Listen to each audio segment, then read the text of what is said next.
It's going live. Hello everybody, my name is Zoro Chaos. I am not the GM of this game. I'm going to be perfectly frank. And so I'll leave it to the GM. I'm the GM of this game. We're going to be playing Public Access, a spooky little game made by The Gauntlet. It is inspired by creepypasta horror and like VHS 90s, 80s aesthetics. It takes place in 2004. Our characters are not that special. They're normal guys who grew up for at least in a brief time in this place called Deep Lake, New Mexico. There was a TV station there that was not ran very well. Anyone could display any videos that they wanted on it, and it caused some interesting tapes to pop up. All of our players are characters who, at some point or another, grew up here, and they have vague recollections of this show, but no one seems to remember it. It kind of literally disappeared. The official line is that it burned down. Our group has met online and decided to work together over the course of the summer to figure out what happened. They know only a couple of things. It completely disappeared, and there's these VHS tapes around that for some reason cannot be played during the day. They can only be played at night. And if you try to copy them onto another source, such as putting them on the internet or onto a different VHS tape, it only displays a blue screen. Would everyone like to introduce their characters? I will go first. Hello everybody, my name is Michael Zapsky. Well, my character is. My pronouns are he, him. I am blonde. I have blonde hair, brown eyes. I'm 5'10", and I'm a jock. I wear a lot of sportswear, though normally my casual clothes are just wearing like casual jeans. Though I also like to wear a lot, like to wear my hair, my blonde hair, in kind of a typical jock with hairspray. You know the kind from the late '90s, kind of college jock, postgraduate kind of way. And I like to wear like, if Nike Under Armour was a thing in 2004, I like to wear that. Though I also like to wear like a just a regular t-shirt. All right. Next character. Hi, my name is Brett. Brett. Uh, I'm a early 90s gamer girl. Emphasis on gay. Most of the time you can find me just in my jammies behind the PC. Because why dress up in regular clothes when jammies will do just fine? All right. And finally, Wolf. Hello, everybody. I'm the player Wolf, and my character is named John Smith. His pronouns are he, him. His sort of aesthetic is kind of the background character A/loner. He wears a t-shirt, jeans, sneakers. He has brown hair. He's about 5'9". He has green eyes. And he thinks this overall concept is kind of just a big joke. And everyone here met online on a forum trying to figure out what the hell happened to TV Odyssey. Well, this guy is like, I'm going to disprove you all. All right. Michael. I would like you to mark one of your keys of the child, and then do the associated flashback.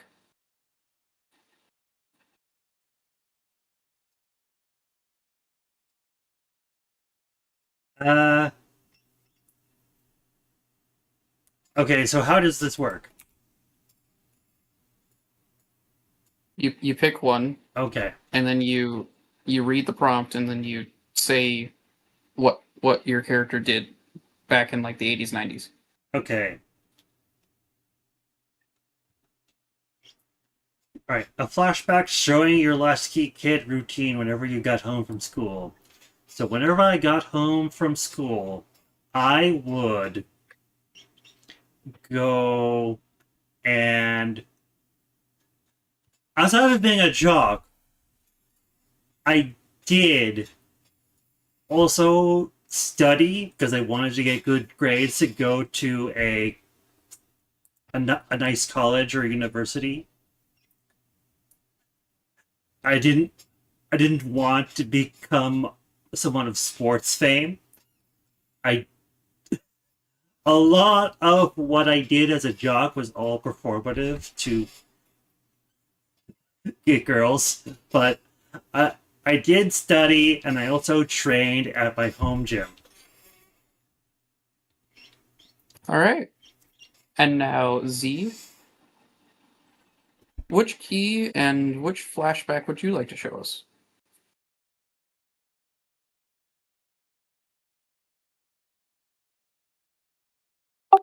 Uh, I was always the one with the straight A's in school, but never the one that joined any clubs. I was always too busy with my own games to make friends.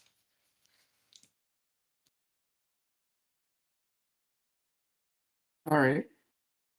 And finally, John, which key and which flashback would you like to show us? Oh, now as a question to the keeper here, Yes. Doc, Yes. can we choose the same key or do we all have to choose different ones here? If you wish.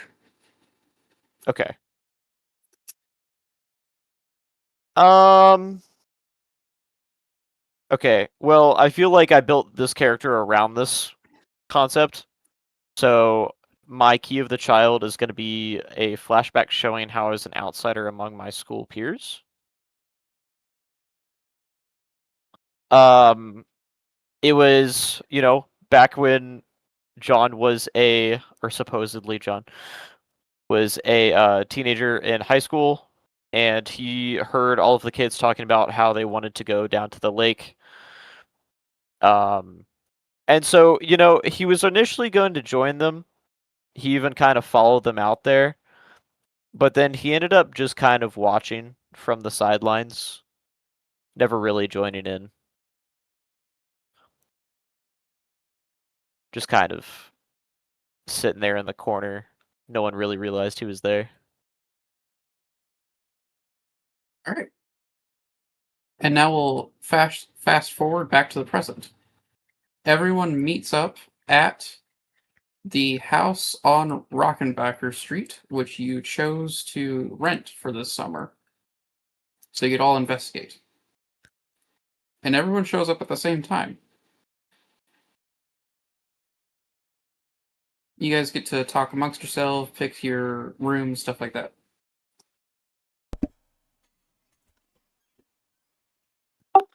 Oh wow, so y'all just actually showed up.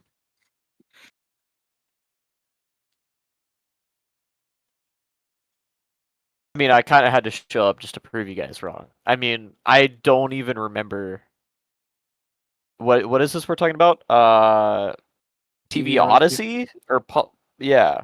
I don't know really what you guys are on about, but like there's rumors and I feel like we just got to look at these rumors and just kind of accept the fact that they're just urban legend.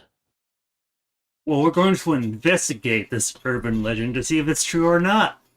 So that should satisfy your skepticism, right? It's like ghosts, man. They don't exist. Oh, you're so fucked. Sorry. Don't be so sure they don't exist. We haven't exactly proven that yet. I should know.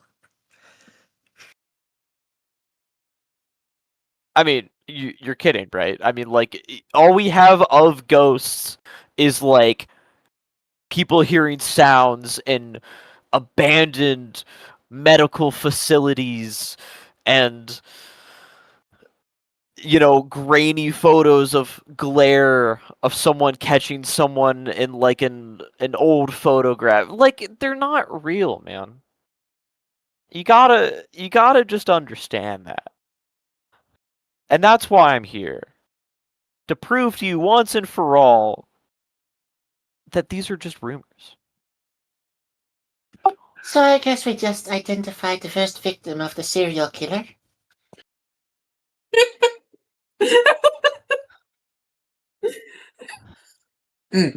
I'm trying to contain it, sorry. You know what they say though? There's always that one guy who survives because he doesn't go do the obviously scary thing. And I feel like that's kind of my job here. Everyone else, I don't know. I don't know what we're looking at here. There's also always the guy who doesn't believe a thing and gets picked off first. Okay, I hear you, but also those are just like really poorly made movies, to be fair. I mean, have you looked at the acting? They're pretty bad. All right, guys. Which rooms did you guys pick?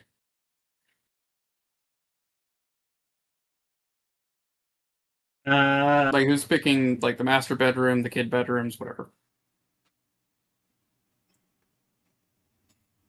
I picked the room with the most outlets. That checks out. That's fair.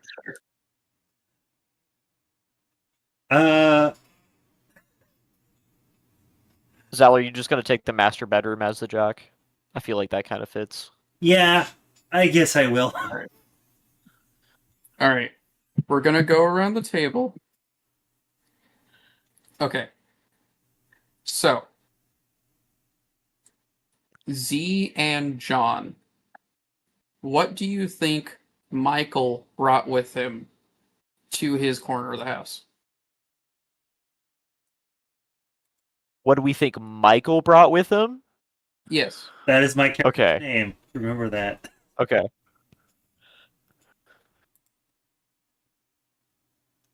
Like, what general things do you think he'd have with him? Definitely like a dumbbell, like a one-handed dumbbell, or like a lifting weight. Okay. Michael, you get to put that into your corner of the house. A pin-up poster of what he claims is his girlfriend. Where everybody knows she doesn't even know him. She goes to a different school, guys, I swear. And as the GM, I think that you'd have a football that was signed by someone vaguely big in this town. Football signed by vaguely big person. Vaguely vaguely important. big name in Deep Lake. All right. Michael and John, what do you think Z brought with her? Her computer. Yeah. Or a laptop. Yeah, some sort of device, yeah.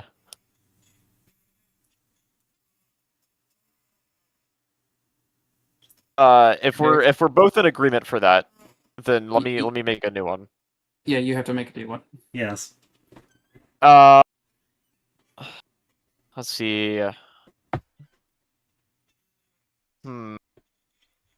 See, I don't know exactly how you made your character, so I feel like I could get this wrong here. If you have your computer, you're kind of a homebody. I don't know if this is a bad option, but I feel like blackout curtains.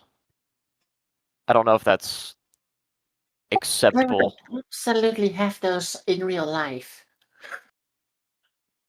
I mean, of course. I do too.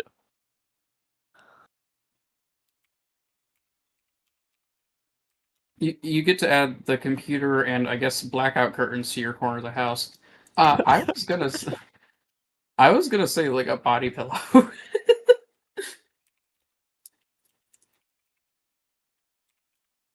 Probably of some girl video game character that you like. I can see this happening. So basically Link, but in the later games. Probably. Link in the desert outfit. So That's the Gerudo outfit. Yeah.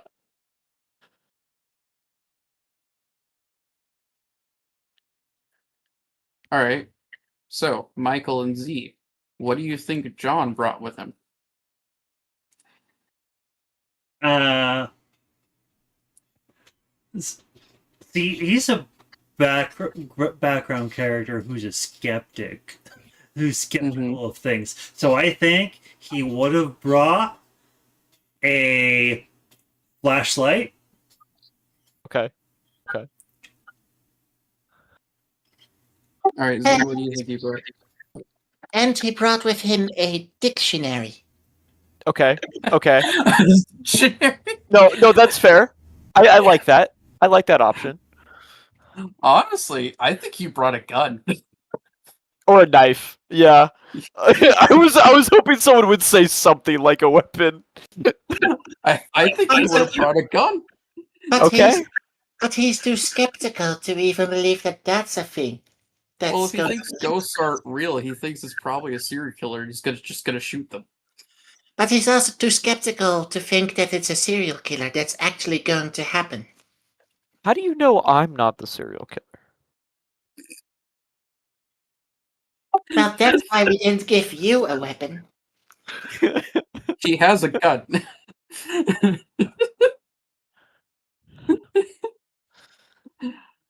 Okay then. All right. So now everyone has their items.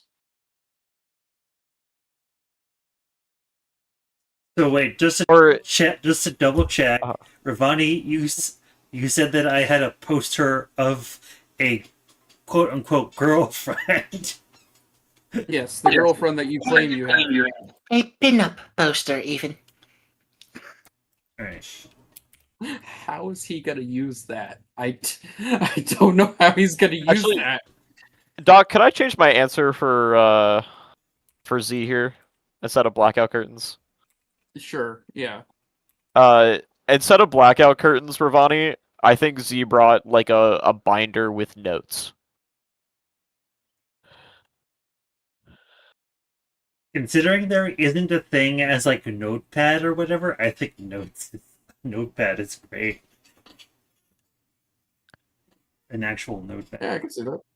Like kind of like we're talking corkboard with red like with Oh, the that's not a notepad. No. We're talking corkboard with red string, but in the format of like a textbook folder. You know what I'm saying? Okay, then. That should be useful.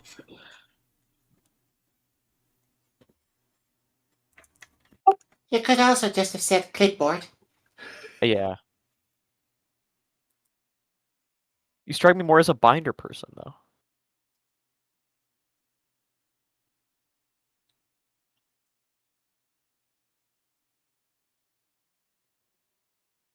All right. Given the multiple interpretations of binder person, I'm talking like I'm talking like notes binder.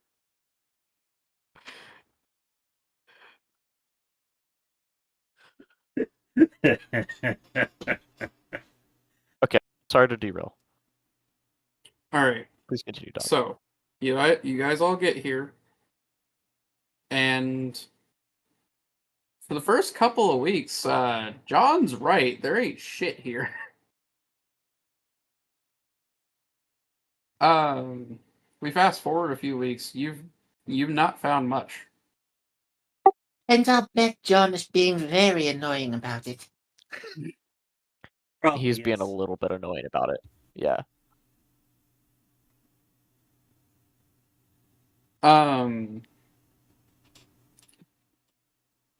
But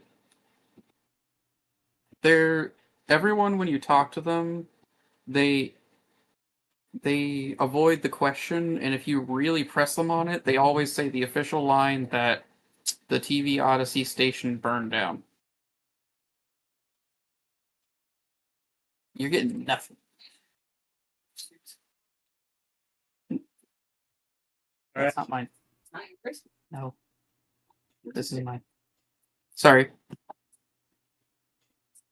So Um, so Michael will say, how are you going to find these tapes if no one is going to say anything? and right when you say that,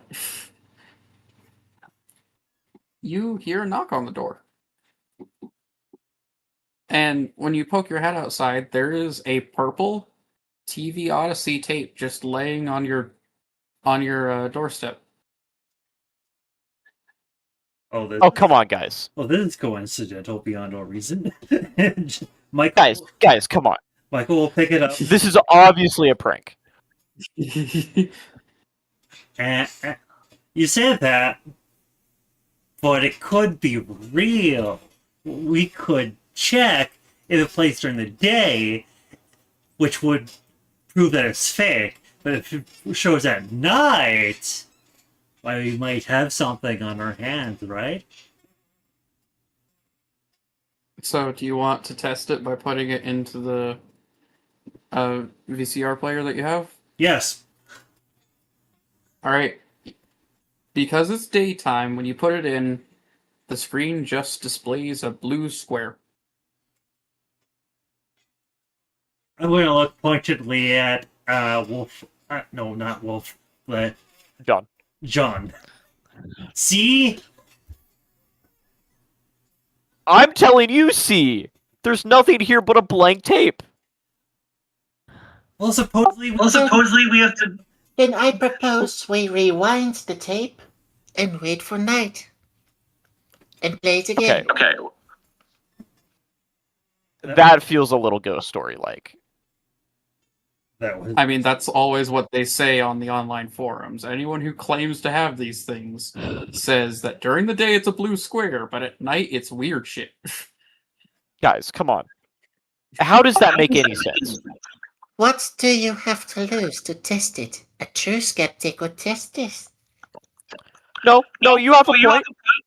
I'm going to sit here and I'm going to watch this and prove to you that there is nothing on this tape. Nighttime or not. Okay. And now that you've had this argument, you get another knock on the door. All right. I'm going Who's answering it this time? John will go get the door. Unless Z does. Or Michael does. Well, I'll let someone else have a turn.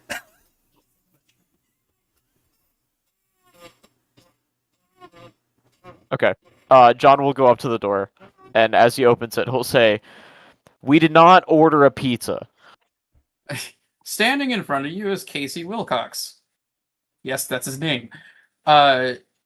He has a blonde faux hawk. He is in... I don't know what that's called.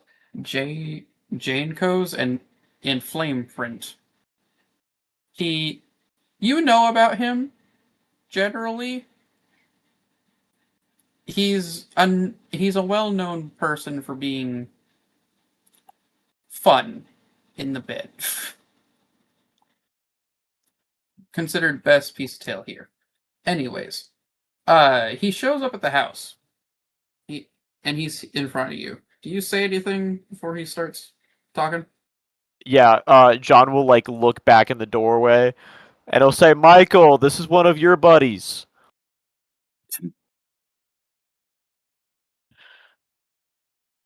Michael will go over to the door and see John Wilcox and go, and I'll and I It's guess Casey Wilcox, but okay. Casey Wilcox, Hmm. and then ask the GM, "Do I actually know this guy? Do I actually?" No, you do not. You barely met each other in high school. All All right, I'm gonna do my spiel now right. because there is a part that I do have to read like word for word. A young man, Casey Wilcox, shows up at the house on Rockenbacher Street. Rodenbecker Street, sorry. He's heard about your investigation of TV Odyssey. He doesn't know much about it, but he thinks you might be interested in another Deep Lake mystery. The house on Escododo Street. He explains that 18 Escododo Street has been abandoned since 1994, when a family that lived there, the Rapports, disappeared without a trace.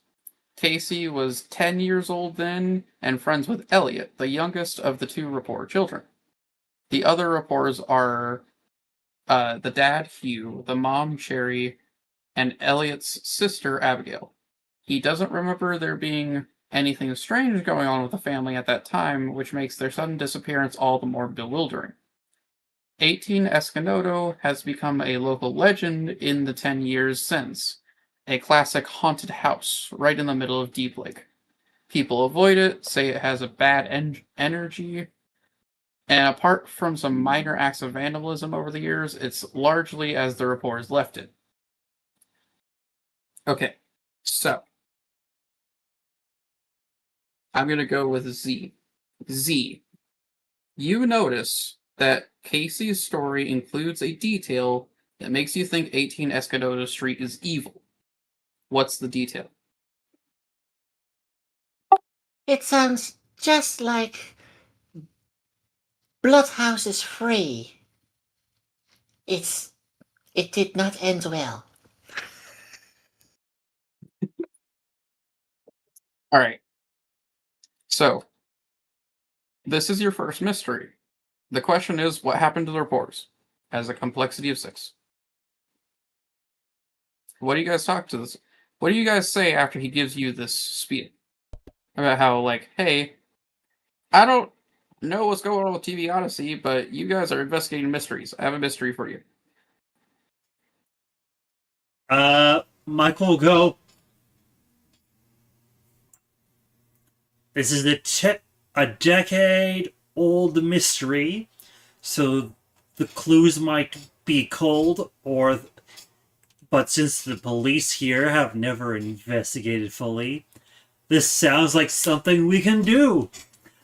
And he has he like rolls his fists, puts the and and looks really excited as he bumps his both arms up and down.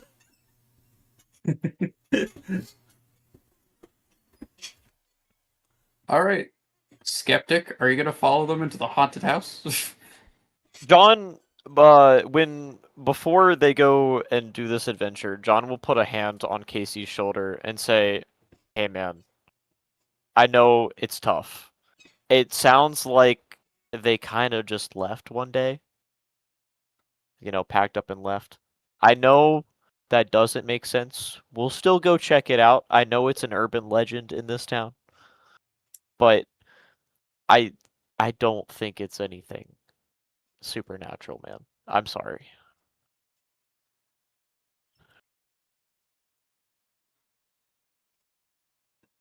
And she just drags our skeptic along. Mi- Yes, I will go investigate, but I want Casey to know that I don't think this is anything more than them just moving away. Michael will be a little bit more. Well, he thinks what John said was unsympathetic, so he'll be a little bit more sympathetic and go, "Don't worry, we'll give you some closure, whatever we find out."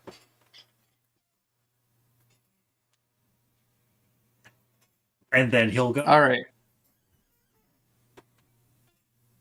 So I'm just gonna let you guys say all three of you have cars because I don't know how else.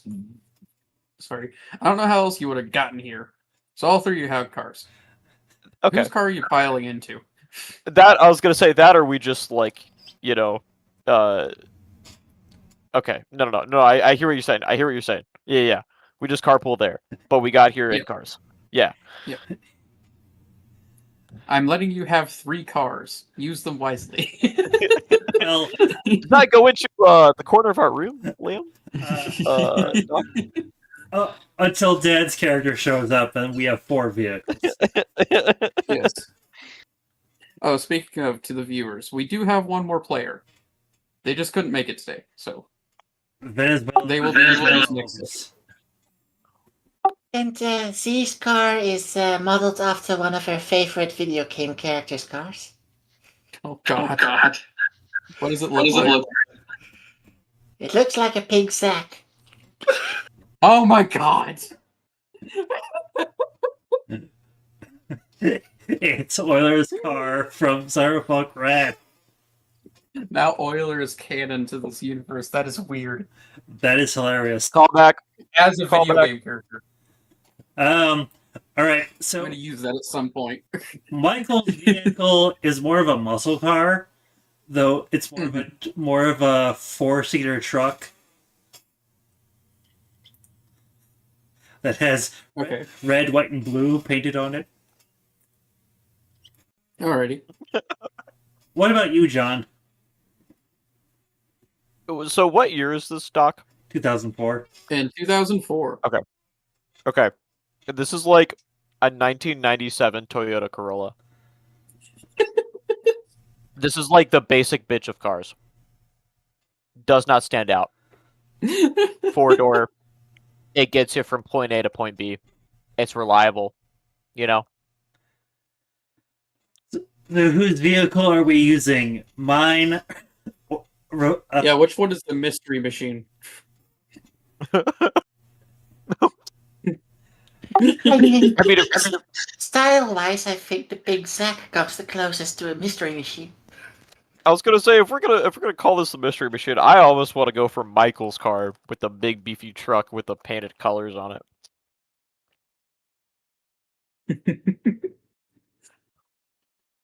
All right. It's also a truck, so it with a lot. Oh, that also could be used to carry things around. So Michael, you drive, and then John hops in the truck, it's a 4. like in the bay of the All truck. right. It is a 4-seater, so you don't have to be in the trunk. It's a small town. This is what we do. Yeah, it is a small town. Yeah. All right. All right. So you guys drive to 18 Escadodo. That's gonna fuck me up every time. Oh, that's a fancy house. It's fancy. It's a nice little house. Ooh, okay. I know this house. Wait, what? It looks very similar to some around here. Sorry. Okay. It was originally built in the 60s, was renovated a few times. It's on a half-acre lot with a small stand of ponderosa pines around it. It's got a fenced-in backyard with a pool, and this place fills everyone with dread as soon as they see it. Like, inexplicable, probably magic dread. Where are you gonna park? If there is a drive-in, I'm going to park there. Yeah, there's a drive-in. Alright. What do you want to do? All right, we'll get out, and then we're just going to go through the front door. Wait, You're gonna John wait. stops you. Oh, wait, I, the GM, stop you. First, you're in the front door. I mean, you're in the front yard. Yes, front yard. Okay, the front yard, there's a lot of tall ponderosa pines, yellowing grass. Sticky pine needles are all over your shoes already. Everyone, something about the trees makes you think that the evil in this place is in the land. What about them makes you think that? Oh, this place is bad juju. It's just like graveyard free.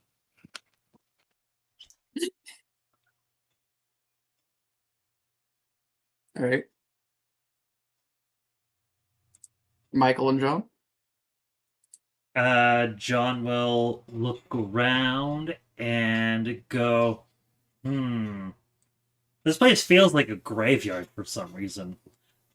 Though, one of the more ancient graveyards, like from the natives. I think for John, I don't know if I'm overstepping with this assumption here, but I feel like the grass is like dead and also Oh not yeah. tall. Oh yeah, it's yellow. Yeah. It's dying at least. I think the fact that the grass is dead and it's like not tall grass at this point, like you would imply that someone is mowing it, but it's obviously been abandoned for a decade. Something about that isn't right.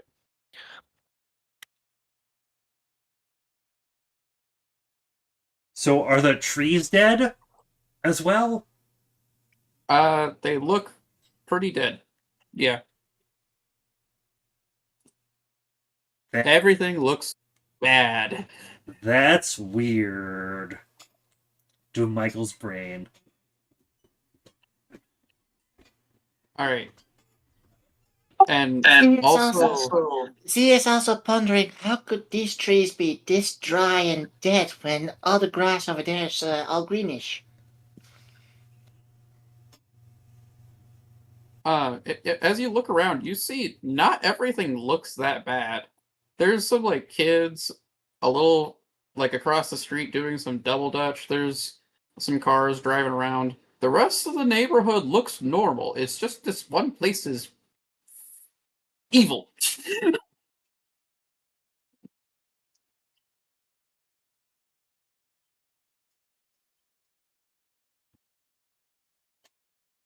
So, are you still going in? Well, first thought here. Can we just go in the door, or Yes, is you this like can now. breaking and entering? Oh, actually, I didn't think about that. The front door would be locked. Um, could I ask to do a... I have -1 in it, so it's fine, but could I do a sensitivity check? While I'm in this forest here. What are you trying to do? I'm going... Like, what specifically? Like... Now, Michael is a jock, so he's not really sensitive to this kind of supernatural nonsense. But he would like to at least understand what's going on here. Either through sensitivity or reason. It doesn't have Okay. to be... Okay, so you're trying to feel out what's going on, like in your gut, and because it's supernatural in nature, you want to use sensitivity. yeah. Or Yeah, makes sense. or he could use reason to like kind of a role that John would do, like trying to make sense logically. Okay, click on day move. You don't have advantage or disadvantage, so submit, and then you pick which ability you're using. All right, I am going to choose sensitivity, giving me a -1. Just holy shit! Oh wow! Ooh, wow, wow. That I was not expecting that. Okay, Nat 20, boys. Essentially, you get double sixes. Okay, so on a 10, What were you? Hold on. I do want to ask. It's not important, but I am supposed to ask this before you roll. What were you afraid would happen if you had failed? I was afraid that I would be so spooked by whatever evil was possessing this land would possess me, at least for a short amount of time, not permanently. Well, thankfully that didn't happen. You don't get possessed. You feel something clawing at your mind. There is deep evil here. Something tried to get in. You can feel it.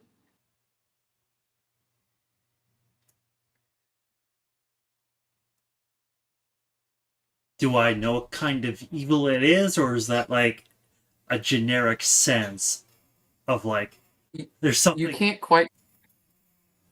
quite tell what it is, but you have confirmed that it's fucked.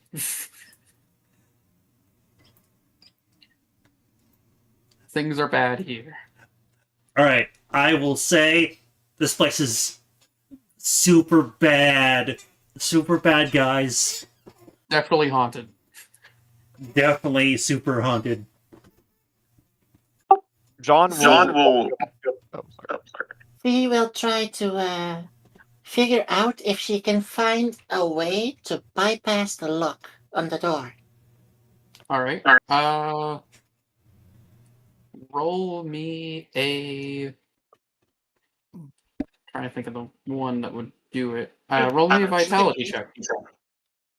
Not reason, because I'm trying to find something.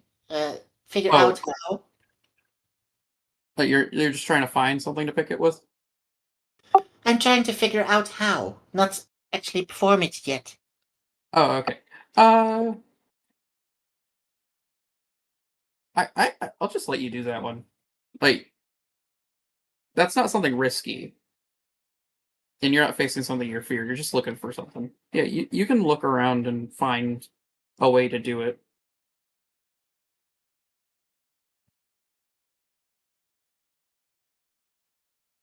So, you're looking around. Are you finding like a shiv or like trying to find a lockpick or something? Something I can use as a lockpick. Okay. Either that or a hidden key. The old owners had a hidden spare key before they vanished. I was gonna say there's a fake stone with a key.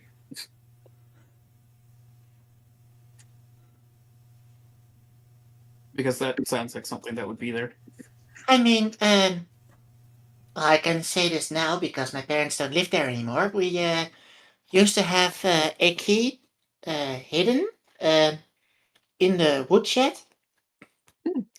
that wouldn't open the house itself, but it would open the sideway to the garden. Where in another hidden place there was the actual key to the house. Oh, that's cool.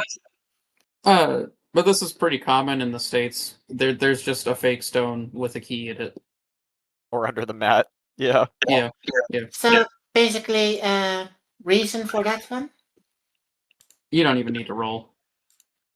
It's not risky. You just look around and you find it. Yeah. It's the daytime. All right. I find the key and we'll use it to enter the house. Okay. As soon as you walk in, is everyone walking in? I would assume so. All right. All the noises from the outside just go away. It is dead silent in here. Man, that's some solid soundproof. And the door shuts behind you. The house is Was it windy? The house is definitely super haunted, more than the outside. That's what Michael believes. All right, Mr. Due to Skipper, your you're up. wait, real quick, due to your great success, you still feel a slight connection to it. Whatever it was is now awake. Since there's now people inside, it is awake. If I have a slight connection, do I know where it is centralized? It's this whole house. Oh, the whole house. Oh. Yep. Okay, so you enter into the front door, and the main area is the TV room. There's a maroon sectional sofa, an entertainment center as big as the wall, a working VCR hooked up to the massive tube TV. The clock on the VCR blinks 12, even though there's no power in this house. Everyone, looking around, how do you know this was the most frequented room in the house? I could see Michael will look at the sectional and go, that is the and go,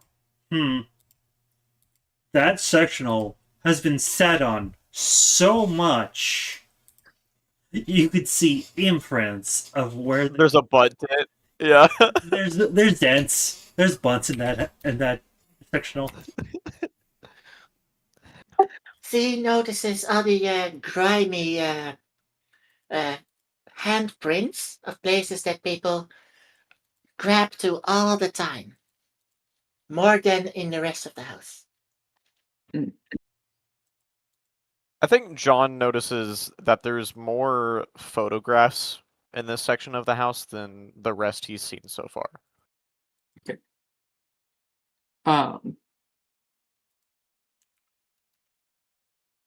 What do you guys want to do now?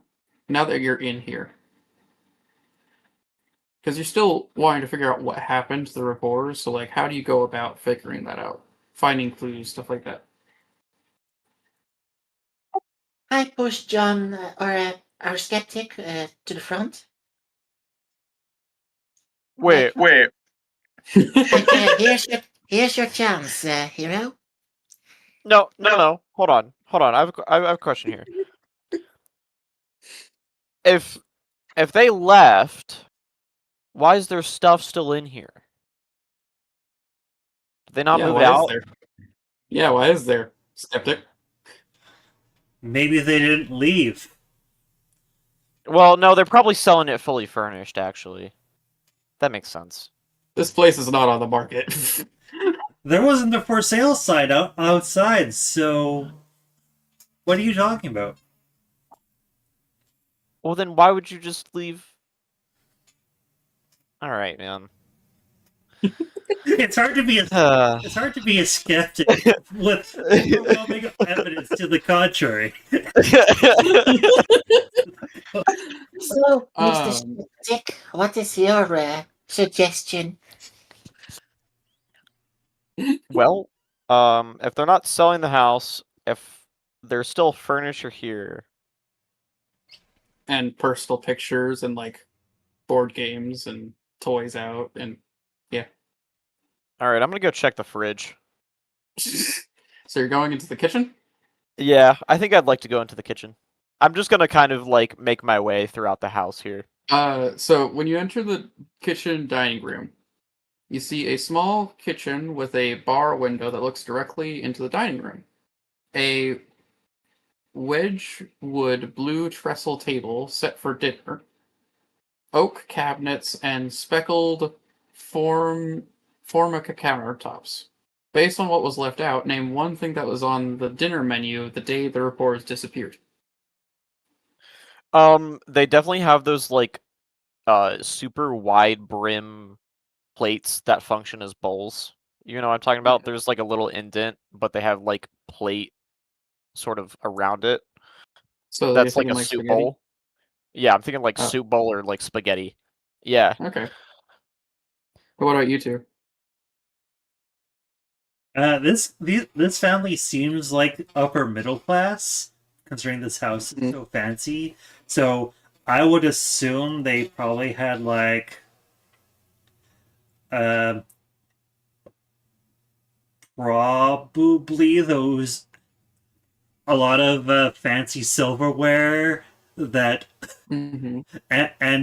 and all the different types of like different spoon that was popular back in the 90s to early 90s.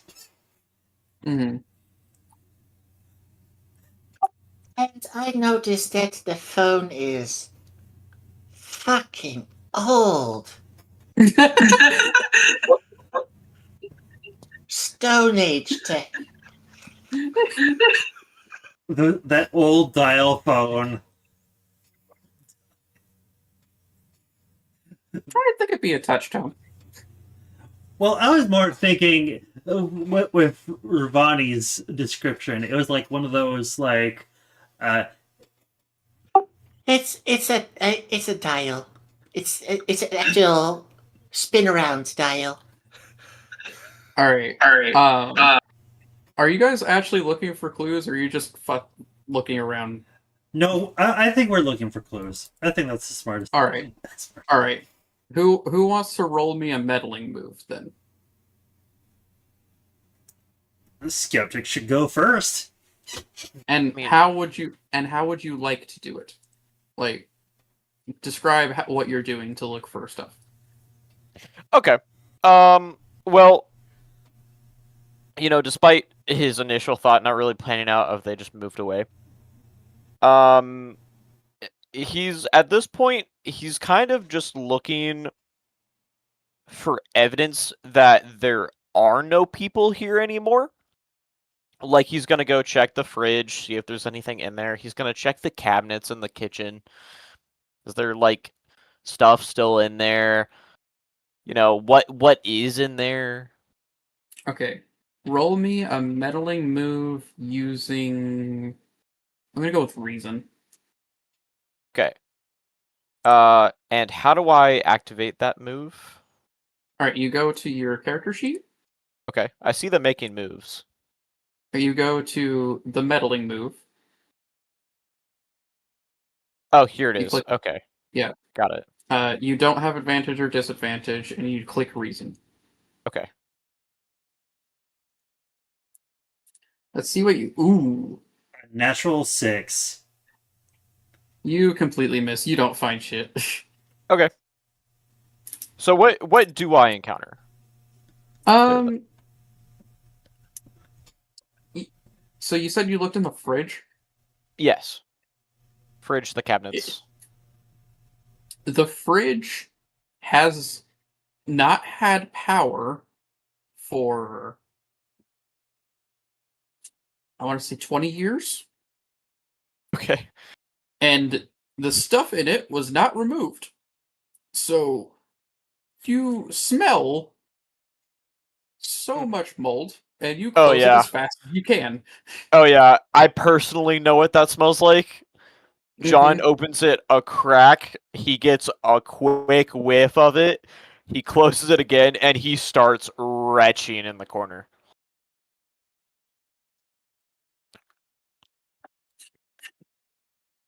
Uh,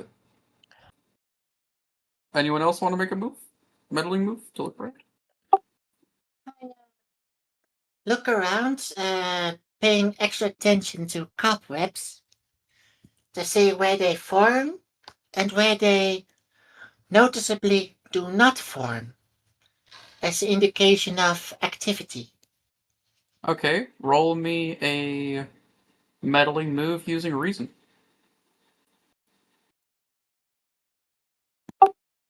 No advantage or disadvantage, right?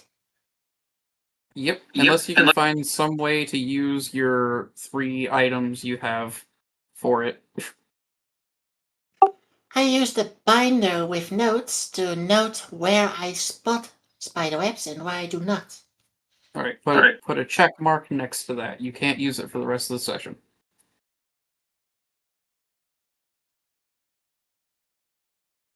I don't know if it's session or campaign.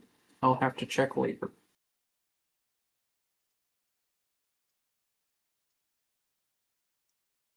Wow. Oh no. Okay. Yeesh!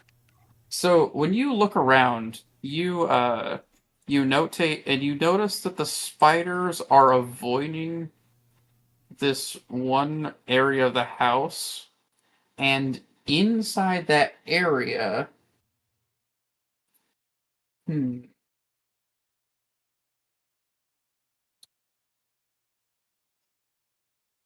Well, first you find an Odyssey tape. I'll tell you the name of it later. But trying to figure out which clue would be there.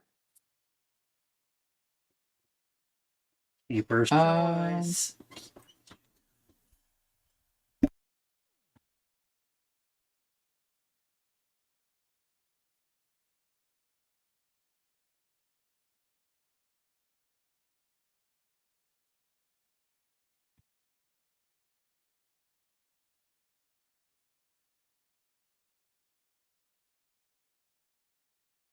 You find a strange residue in that corner that, when you touch it, makes you feel lightheaded. Oh, this makes me feel all woozy, just like that gunk I made in chemistry class one day.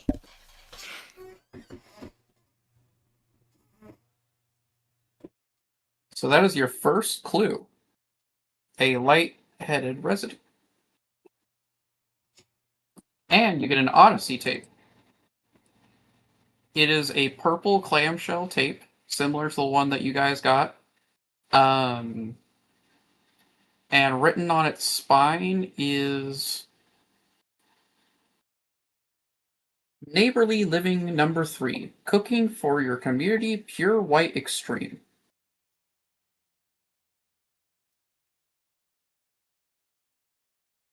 Very odd title.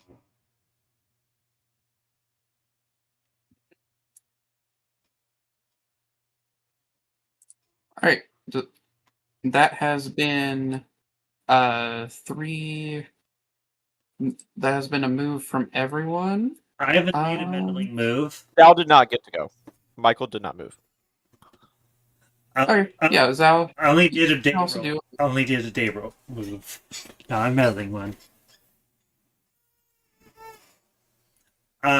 For my meddling move, I would like to try Vitality, and for that, I'm just going to move some furniture around, try to find any kind of like hidden whatever.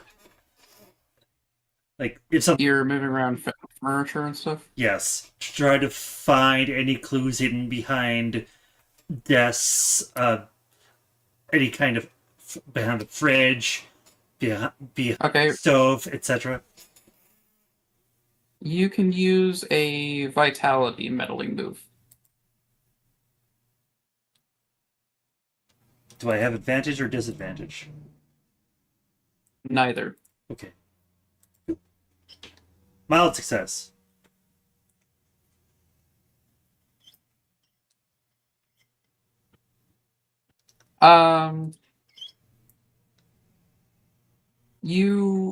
You have a bit of trouble moving some of the things. They're a bit heavy, and you accidentally smash one of your fingers while doing it. Give yourself a smashed finger condition.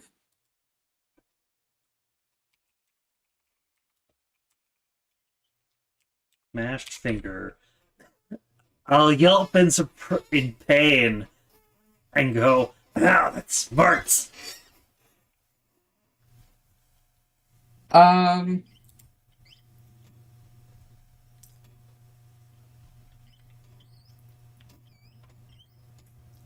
Underneath the couch, you find a let's see here.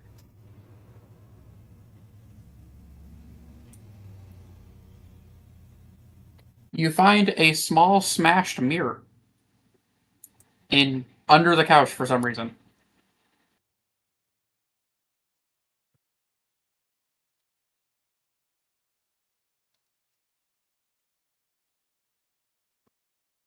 A smashed mirror. That's odd.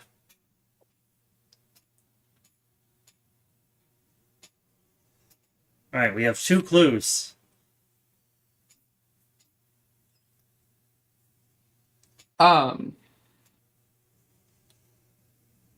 After your yelp, there's a knock on the door.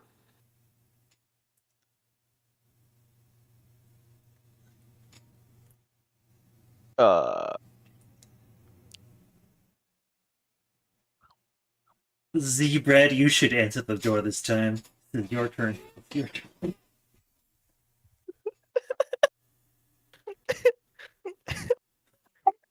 Z goes to the door, but drags the skeptic with her. You're just bullying him. Okay. Do you open the door? You do know we're breaking and entering, right? Or maybe not breaking, but we are entering. Okay, do you at least look through the peephole? I look for the people, but also I keep the key ready that I found. Because if there's one thing that suggests we're not breaking and entering, it's literally having a key. And also the door not being broken.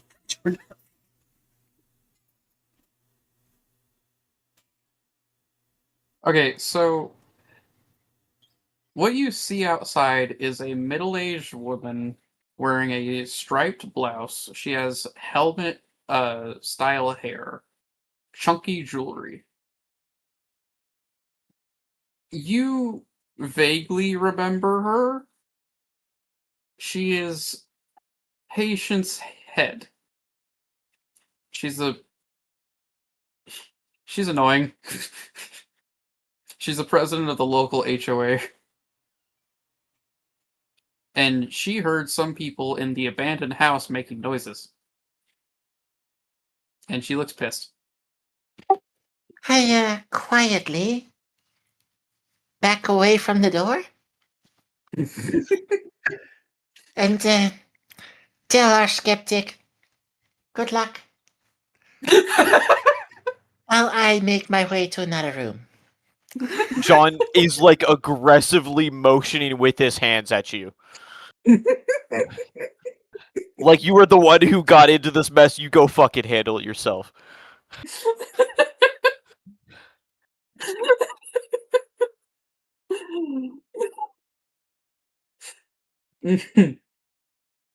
He whisper shouts, "Give me the key! Give me the key!" There's another knock. Give me the fucking key! Another like 3 taps, like knock, knock, knock. Hello? I know someone's in there. I casually toss in the key. Okay. John catches the key, and then he will open up the door.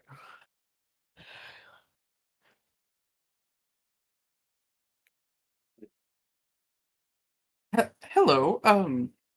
What are you doing here? Hi. Sorry for this. It's a little confusing, isn't it? We Yes, were. I've been trying to get this house condemned. What are you doing in there? I'm so sorry. We got asked by a friend of the family to. There was some stuff still left in here after the family left, and we just wanted to make sure everything was grabbed up before then. We have the key. You know, the family gave us the key. And as he holds it up, and he's like, a lot of lag. Pause. That's a lot of lag. Pause. Okay. Pause. Uh-huh. Give me a day move under presence. Yeah. With disadvantage. With disadvantage. Okay, hold on. And what are you afraid will happen if you fail? If you fail to convince her that you're telling the truth. My first thought is that she calls the cops. She probably will. I can elaborate on that further if you want something more on that. No, it's but fine. That's like first thought. I have a cop NPC in this sheet. Okay. Did I roll? Oh no, here it is. Presence. Oh wait, no, bro. that's Ooh. That's super bad. Super bad. Ooh. You got two. You got snake eyes. Ooh. Okay. Yeah. She's like, you're lying. Wait, who are you? You're one of those latch keys, aren't you? The whole town knows you as the latch keys. Wait, what are you doing here? This place is supposed to get condemned. Get out of here. Truly, I'm gonna ma'am, call the cops. we were not aware of the situation with the house. We were just asked by a friend of the family to come and check it out. We'll be heading out now. You better.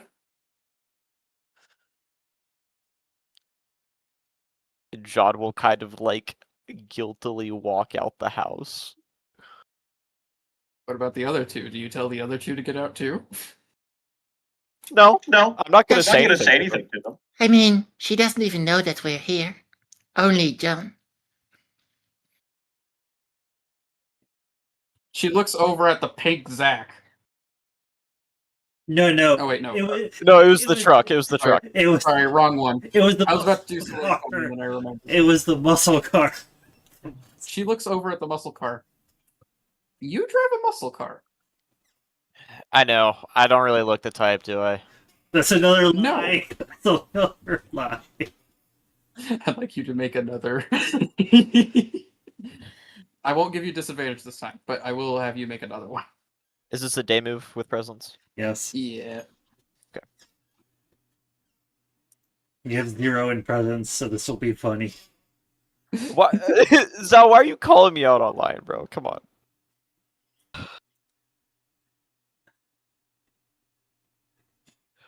What are you afraid will happen if she doesn't believe you?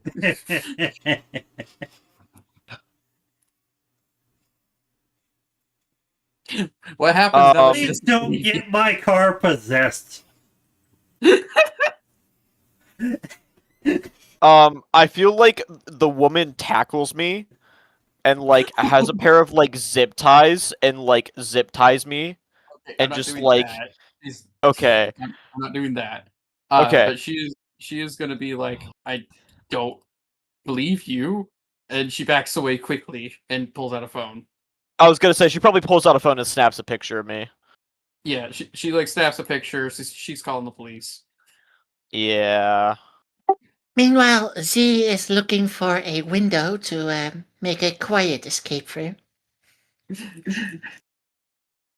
Make a vitality check for the escape quietly, because that's also Dex in this game. I'm still looking for a window that's even open. Saying that you find one, make a vitality check for doing it quietly. No. She hears you. She looks over like, what the fuck? You know what? I'm an honest and upright jock. I'll just go through the front door.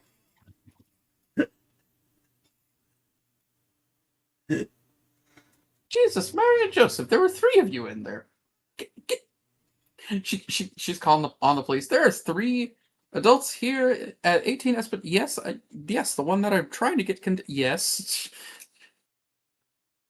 And you have a little bit of time to drive away. Do you drive away? Yes.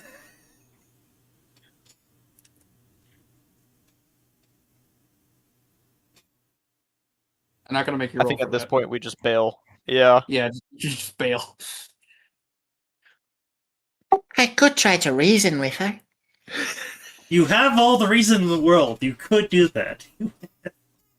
Intelligence checks, not charisma. Well, I have some charisma, but I don't think I have enough. You could attempt. You're the only one who didn't, lie or go through a window. All right, You could attempt I a will. day move. I can't. I will attempt a day move with presence because I have +1, and just tell. Before you roll, All right. what are you afraid will happen if you don't convince her to calm down?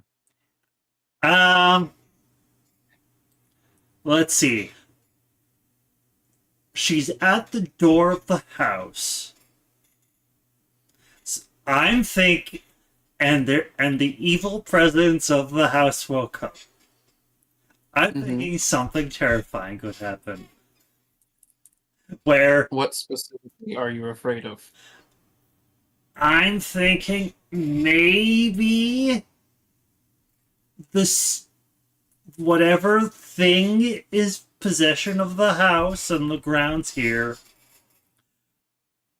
makes her vanish somehow. And then, If she doesn't calm down, yes. And okay, roll.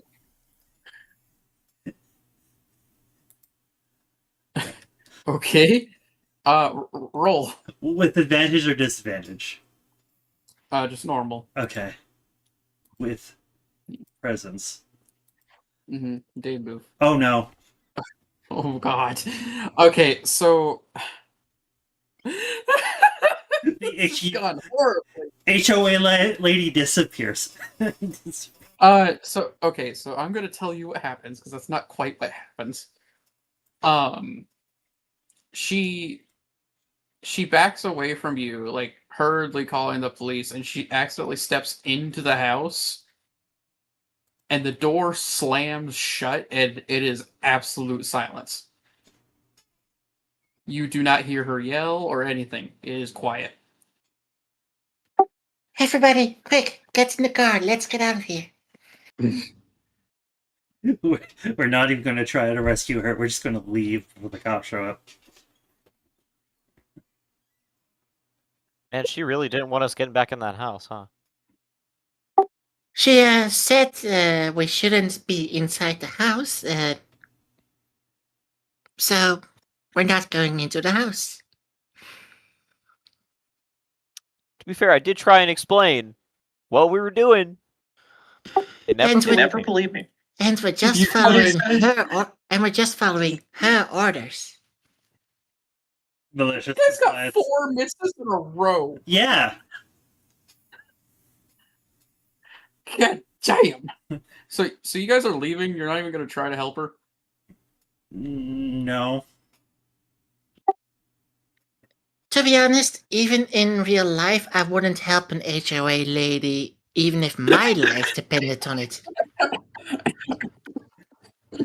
Would you even rescue an HOA president if they went into a haunted house? No, right? No. I would at least try to open the door. Well, I mean, from John's perspective, she just like went in and shut the door really fast. Like No, that is not what happened. She had both hands on that phone, and it slammed, and she looked surprised for a split second. Well, honestly, that's new. I think Michael, as a honest-to-God jock who would try to be upright and honest and things like that, he will at least try to open the door. Okay, John, make a day move with fatality. John will come up and give you the key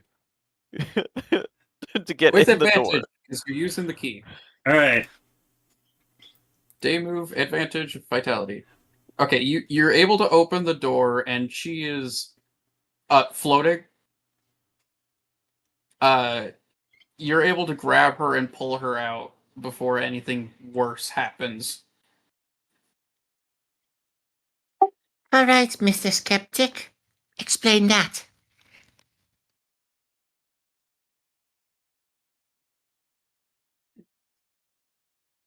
Special effects. All right. We rescue the HOA lady. Well, I do. I do. The lady is freaked out after you grab her. She's looking around all like, I don't want to say disheveled, but like worried and stuff. And she's yeah. Anxious. You guys can handle that. And she's gonna leave. You've eliminated one of the 3 dangers in this mystery. Yippee! After several misses. All it took was sacrificing an HOA lady. Well, nearly. You saved her life, so she's not gonna press anymore. The dice taketh and the dice giveth. Well, as long as we don't have to suffer her calling the cops and getting us arrested, that's good. What there is a police officer who does show up because she was freaking out on 911 for a good bit. A cop car rolls up next to you guys. Do you guys do anything, or do you just let him get out and talk to you? Yeah, I don't. We're not going to run, or else it'll just make this worse. Okay. Well, at least I try to use my reason, my intelligence, to explain, um, Let at me least a to explain a believable story about how we helped the HOA lady from a. Can I explain what's going on before you do all that? Sure. Okay. So this quite tall sheriff, he's square jawed. He looks pretty nice. Weirdly, you could smell some Old Spice from here, so that's a little weird. Uh, he steps out and he looks around and he's like, "Is everything all right?" And Patience is just like nods, like, "Yep, everything's okay." Uh, he looks around. He's like, "Something strange happened at 18 Escanada?" And she's like, "Yep." I'm I'm gonna make sure Miss Patience here is okay. Are you three okay? Michael will give a thumbs up. Yeah, just a big misunderstanding. Sorry, sir. I know things get a little strange around here these parts. I'll help out. I'll I'll not I'll turn a blind eye. You don't need to worry too much about me. Just help out where you can, okay? Flashkeys? Okay. Michael will go. Okay. That is our plan, sir. Alright. Have a good time now. And he's gonna lead Patience into the car and he's gonna like get her checked out and stuff. Um alright. I think around here is good for it to be starting to get a little bit dark. We're gonna move on to the dusk phase. Um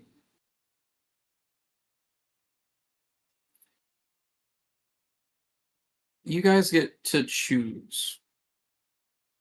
Are you watching one of your two tapes, or are you going to continue investigating 18 Espinoza at night? I personally, I am. Z is very itching to prove the skeptic wrong about the tapes. Michael is also itching to do that. Mm-hmm. I think we'll table the rest of the investigation of the haunted house for when our fourth player comes in. Okay. There is something you guys noticed, though, earlier. The TV room, despite the power to this place being cut, has a working TV and VCR player. That A little quirk of this game is that every mystery will have a location that you can play a tape at. And if you do, you get a bonus. So do you want to play the tape in the haunted house? Yes. you know what? That's so funny to me that you know what? As long as the monster slash ghost slash whatever thing is possessing this place doesn't attack us while watching this tape, I'm fine with it. Okay.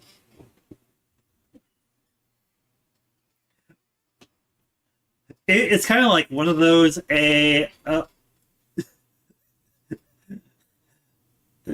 ghost story from those TV shows where they live in the stay in the haunted house for the night, or dares that teens do. So sure, let's do that. What about the skeptic? I think at this point, John's facade of skepticism is starting to crack a little bit. Oh, really? Is it now? Just a little bit. He saw something explicitly that he cannot explain in this house. He saw a woman flying. Floating, like in the movies. Pale, eyes white, floating, chest upwards, the whole deal. Yeah, that. And I think that kind of scares John just a little bit. If the rest of the gang is going, he feels obligated to go to prove, that it's all still not real. But there's a little bit of hesitation in him. A little bit of a shaky hand, if you will.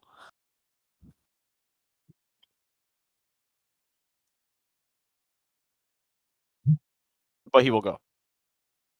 All right, then we just have to decide which one of the tapes we watch, the first one or the second one we got today. I feel To like be we got to fair- watch the one we got at the house. Yeah, that's what I was thinking. Yes, let's do that. All right, That feels thematically appropriate. there is an additional rule that was added where you can have a tape going and you can do other stuff in the gaps in between the tape.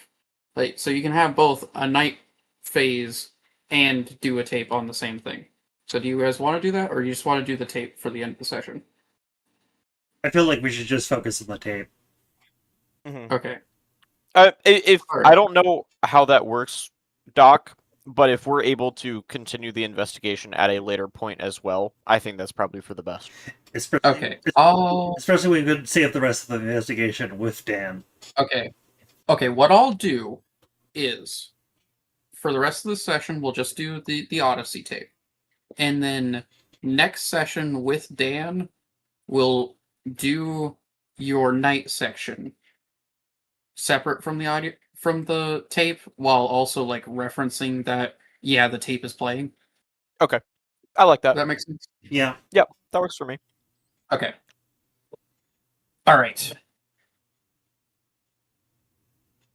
Let's see, which tape do I want you guys to suffer?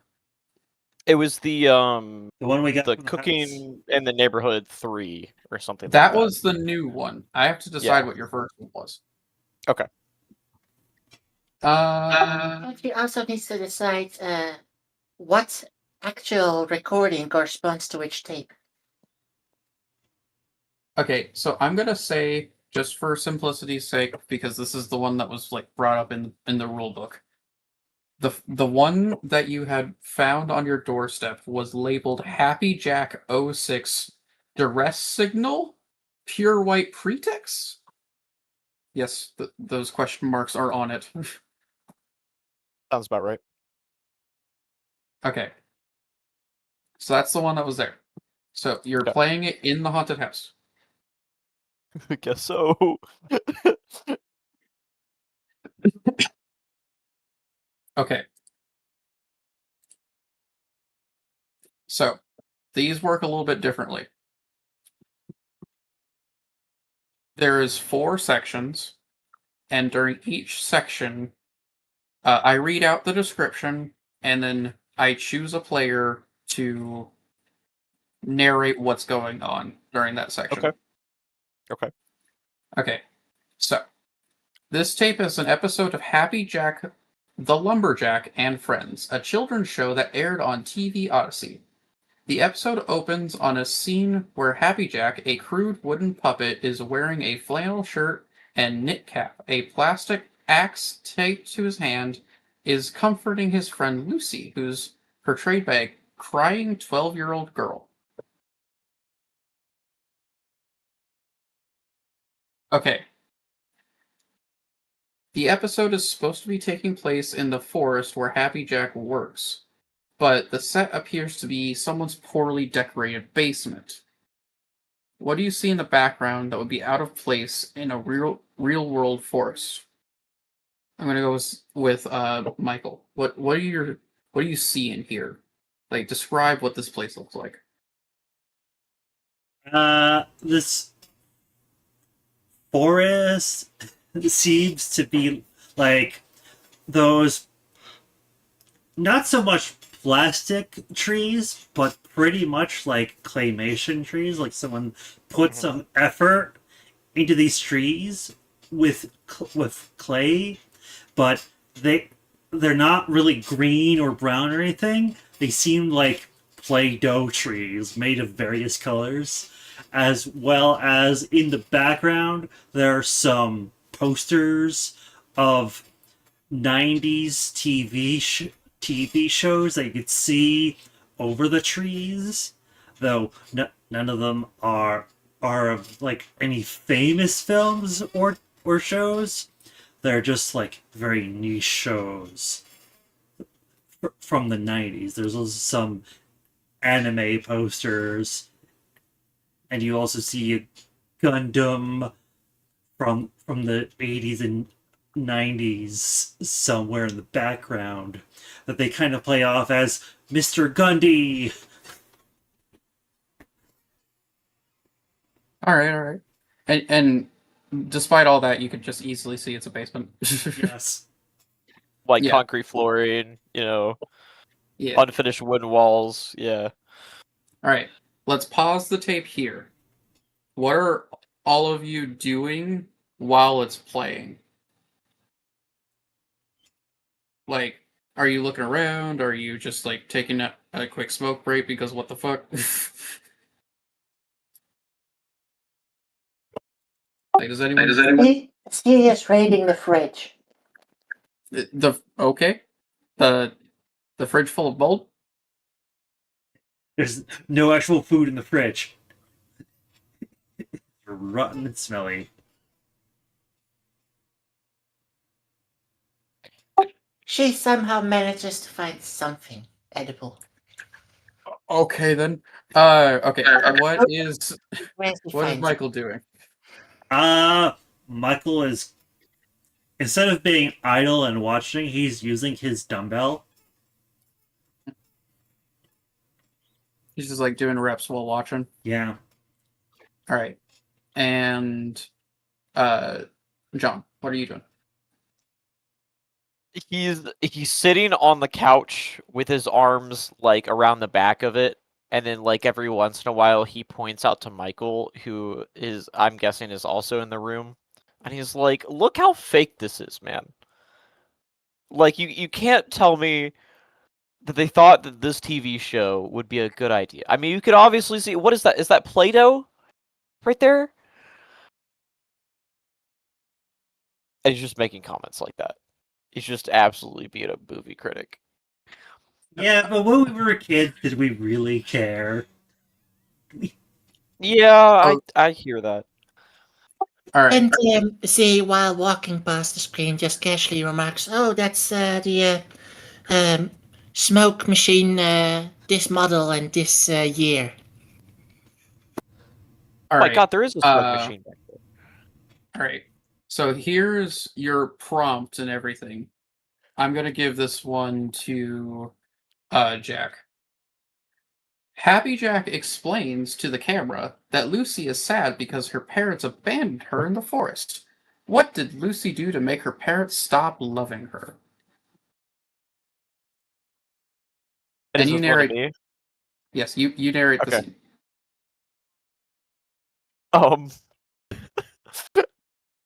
Okay. Child abandonment. Kind of a brutal scene. Yes, all of these tapes are like this. Love that. It gets worse. Okay. So then the narrator over the top of the tape says,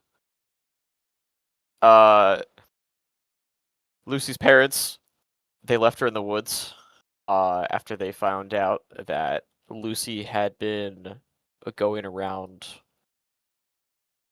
hurting animals, and they weren't really sure what to do about it, but they thought, oh, okay, let's go take some time to think about this. I mean, if we leave her in the forest, she'll probably be fine.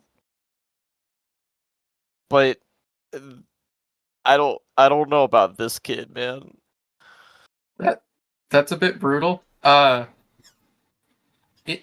in the book it said that she wet the bed. Like in their example that they gave.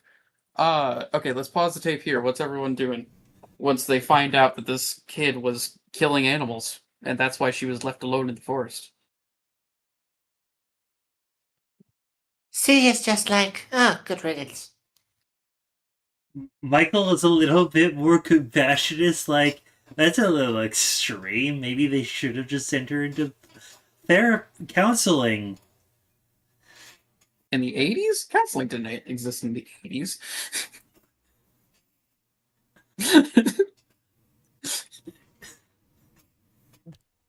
Not in America. All right. Anyways, what are you doing, John? John finally shuts up at the darker storyline that this tape has started to take. And he's just kind of sitting there quiet. All right. Okay. So this one will be going to Z. Happy Jack the puppet. That's kind of the narrator. Whatever. Suggests that Lucy should take revenge on her parents when she finally gets home. He demonstrates the manner of revenge on another puppet character, Sylvester the Squirrel. What does Happy Jack do to Sylvester?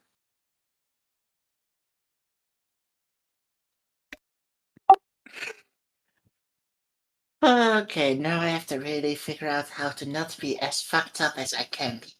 No. That's the point. Be as fucked up as possible.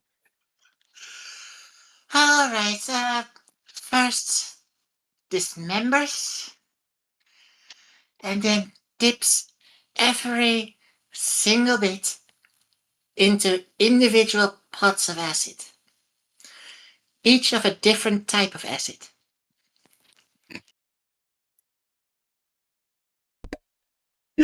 Me going, See how long it takes to dissolve. me going, Ravani is going to go with Happy Tree Friends. So everyone sees this squirrel puppet get chopped up by the by Happy Jack's axe, and the stuffing and cloth is thrown into acids and stuff, and they dissolve in front of the camera. Let's pause it there. What is everyone doing now? This movie was for kids? Or this show's for kids? She is just very into the show and nibbling whatever she found that was edible. Michael is going, and he'll also look at you, John, and go, you know, maybe it wasn't for kids. Maybe this was supposed to be like something you're supposed to also watch with your parents so they can at least be like, yeah, don't do this. Don't do this. She also casually remarks, for something made in someone's basement, the production values are really great. I wouldn't go that far, but they could write a story, that's for sure. All right, let's unpause it here. So the episode ends and the screen fades to black, but audio can still be heard. Lucy, the kid in the show, whispers something to anyone who might be watching. What does she say? Michael, what does she whisper to the camera? What does she whisper to the camera?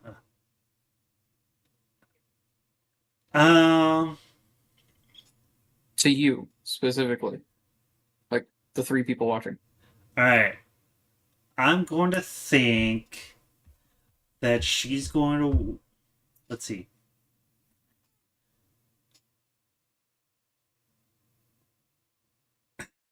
That's pretty good. That's a pretty good one, Euler. Okay. Oh, you know what? I guess I'll say that. Don't be like my parents or you're next. Yeah. So she whispers it like this. Yeah. Don't be like my parents, or you're next.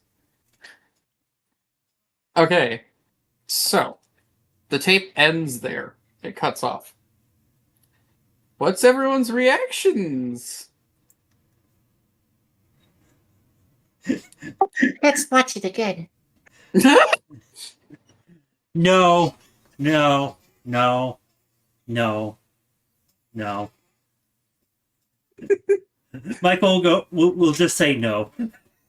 Don't eat anything. Hello, Danger Force 6177. That's ironic. That was out of character, by the way. This is YouTube, by the way. How about you, John? How does John react to "Don't be like my parents or you're next"? How does he react to that? Wow. Okay. A little bit of projection here. I'm gonna go take a step outside. I think I need some fresh air after this.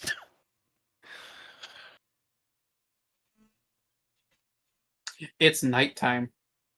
Roll me a night move Okay. with vitality. Okay. Actually, no, with sensitivity. Okay. Night move. You know what? I'm gonna click on my flashlight so I can see where I'm going. Hooray for flashlight. Can I roll that with advantage there, Doc? Yeah, you used it. You can have advantage. Okay. I'll mark that off. Okay. And I'm rolling sensitivity. Yes, you are. Okay. Hey! Macarena. That's an 11. I forgot to ask what you were gonna be afraid. What were you gonna be afraid of if you failed this? Another ghost thing? Or what? I feel Yeah. like what If would you have weren't able to make happened it outside. is that if I wasn't able to make it outside, like I'm still in the building. If you weren't able to. Okay. Then probably John would have been afraid of him walking to the door and finding out that like it's locked. Like he can't leave this building. Okay. So, you succeeded. So you feel something weird, and it does start to shift over to lock right before you turn the handle. So you're able to get outside. But you are like, oh, that was weird. That's weird. Okay. Alright. This current scenario reminds me of Monster House. Alright. It's all one big mimic, bro. I'm gonna end it here. Next session, Dan is gonna show up. We're just gonna pretend he was always here. Okay. Everyone's gonna get extra items because Dan's gonna show up. Hell yeah. I have an epilogue to read because you watched your first Odyssey tape. Okay. There's a TV somewhere.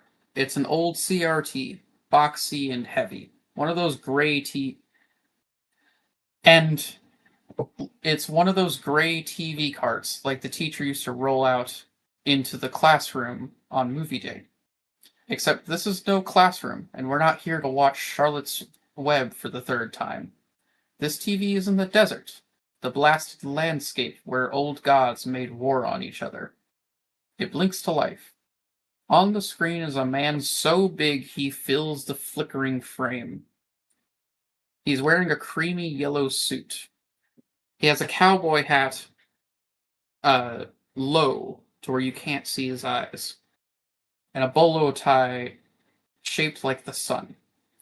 He's looming over a table that is comically small in front of his vastness,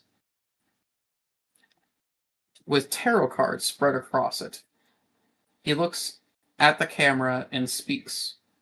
You can see his slightly yellow teeth, and where there's supposed to be a shadow under the brim, you see a very slight glow. It might surprise you to learn that I am an enthusiast of the tarot. The first card in the major arcana is the Fool. It depicts a young man, blind to the realities of the world, stepping off a precipice. The Fool is said to augur a new beginning in life, a new journey, and importantly, on the need to trust the hidden forces of the universe to guide you on your way. I do wonder what will happen to these new fools, these beautiful fools who have traveled all the way back to the enchanted land of their youth in search of the truth. What will happen now that they have stepped off this precipice? Will the universe set them down gently, or will they simply plummet into oblivion? The TV turns off, leaving a hot, white dot in the center of the screen.